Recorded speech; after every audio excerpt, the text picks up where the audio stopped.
Hey everybody, Thursday evening, Weather for Weather Geeks time.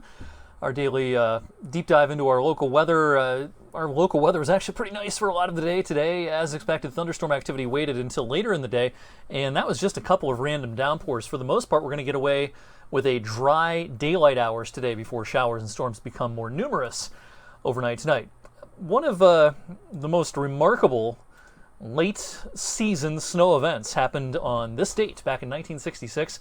5.4 inches of snow on May 9th, 1966. How about that?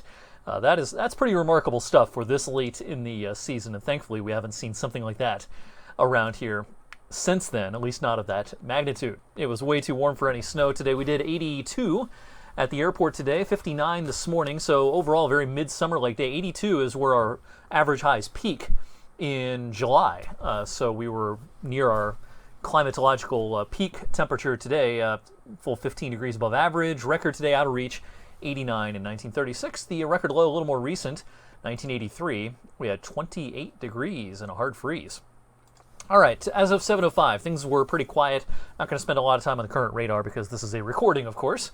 Most of you will be watching this well after the fact, but as expected, showers and storms on the increase and on the march to our south and west, and this will turn into a soggy night across the valley for tonight. It's not hard to find where our cold front is. It's still well off to our west, but it is marching east, and in the wake of that front, tomorrow's going to feel a lot different. We were in the lower 80s today. It's going to feel like it's in the lower 50s when you count the breeze tomorrow afternoon, with actual air temperatures upper 50s to around 60. All right, let's back this up to right here. The slight risk of excessive rainfall remains in the forecast for tonight, and what we mean by that is I can't rule out some real gully washers overnight tonight that could lead to some minor flooding issues in areas of poor drainage. We're not expecting a ton of rain for tonight, but it is something that we'll have to keep an eye out for, especially as we head towards, say, 2, 3, 4 in the morning. We could see some clusters of pretty hefty rain right around that time, and then the excessive rain will remain parked down to our south over the next couple of days. Some flooding issues for the Houston area probably over the next 2 or 3 days. Back here at home, though, here's a look at our latest model spread. There's still a pretty big model spread, actually, for this being a short-term forecast. I still think in here is where we'll end up in most backyards. 1/2 inch, 3/4 of an inch or so. Local amounts can be higher if you get under some training downpours overnight tonight, but the last of the raindrops will depart tomorrow morning, probably somewhere between 7 and 9 on average, and then we'll sound the all clear in terms of rain. But boy, a raw afternoon tomorrow. Temperatures backing out of the 60s into the upper 50s, and clouds hanging tough and a gusty breeze. The sky will finally clear tomorrow night. Check out that temperature plunge, starting out around 63, 64 at daybreak tomorrow. But by lunchtime, if you're walking out of the office and heading to lunch, boy, is it going to feel different at lunchtime into the afternoon on your Friday, with temperatures tumbling through the 50s, and again, the breeze will make it feel even cooler.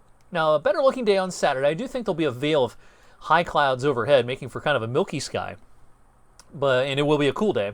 But overall, this is the better half of the weekend, unfortunately, because the trends remain not our friend for Mother's Day. On Sunday, the models are, kind of honing in on the idea that most of the showers may be in the first half of the day Sunday, but we're going to allow for showers just about any time. They may be most numerous before lunchtime, and it's going to be a cool day. We'll probably knock it out of the 50s on Sunday. We're probably going to stay in the 50s Monday and Tuesday as well. All right, here's my mom and myself, and there's Emily and her mother, and Chris Serenelli and his mother, looking nice for Mother's Day this Sunday. Wish we had a better forecast.